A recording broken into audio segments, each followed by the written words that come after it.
Wabarakatuh, ketemu lagi di channel Salman Kocan. Jangan lupa like, share, dan komen. Hari ini kita ingin melintasi jalannya Gunung Salak dari Aceh Utara menuju Bener Meriah, Takengon. Dan ini adalah jalannya bukit, bisa dilihat ya. Ini adalah puncaknya Gunung Salak, puncak hill Gunung Salak, bisa dilihat ya.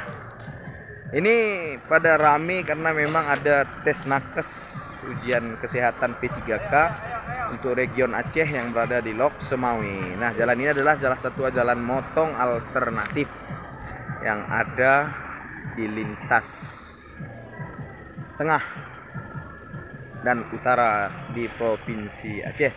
Nah, mudah-mudahan semua kawan-kawan yang melakukan perjalanan bisa selamat sampai ke tujuan.